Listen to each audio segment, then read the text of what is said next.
Hello friends, welcome back to my channel. Subscribe చేసేయండి.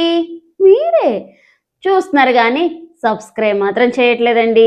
చేసేయండి. Big boss Suman Shetty గారి points వేరే ఎవరికైనా ఇమ్మంటే బర్నీ గారికి ఇస్తా అంటారు. ఇక్కడ బర్నీ గారు సుమన్ శెట్టి గారు ఫుల్ ఎమోషన్ అయ్యారు. సుమన్ శెట్టి గారు అంటారు, అన్నా ఇక్కడ నాకు ఎవరున్నారన్నా, నువ్వే నాకు సపోర్ట్ చేసావు, నా పాయింట్స్ ఇవ్వాల్సి వస్తే నీకే ఇస్తా అంటారు. వెంటనే బర్నీ గారు ఆ పాయింట్స్ తీసుకోవచ్చు, కానీ వేరే వాళ్ళ గేమ్ గురించి ఆలోచించారు.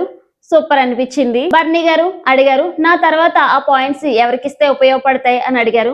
ఇంకెవరు, సంజన గారికి అన్నా అంటారు. బర్నీ గారు పాయింట్స్ తీసుకోకుండా సంజన గారికి ఇవ్వమని చెప్పడం సూపర్ అనిపించింది. సుమన్ గారు సంజన దగ్గరికి వెళ్ళి పాయింట్స్ మీకు ఇస్తాను, బర్నీ గారు ఇమ్మని చెప్పారు. అలాగే బర్నీ గారు తర్వాత మీరే ఉన్నారు ఆ మాటకి అంటే సంజన గారు ఏడుస్తూ, ప్లీజ్ అన్నా, థ్యాంక్ యూ సుమన్ అన్నా, ఎవరినన్నా అడగాలి అంటే మొహమాటంగా ఉందన్నా, కొంచెం చూడండి అన్నా అని చాలా ఎమోషనల్ అయ్యారు. తర్వాత సుమన్ శెట్టి గారు చెప్పారు, బిగ్ బాస్ కి సంజన గారికి ఇస్తున్నా అని. ఇక్కడ వీళ్ళు ముగ్గురు చాలా ఎమోషనల్ అయ్యారండి. సబ్స్క్రైబ్ చేసేయండి మీరే.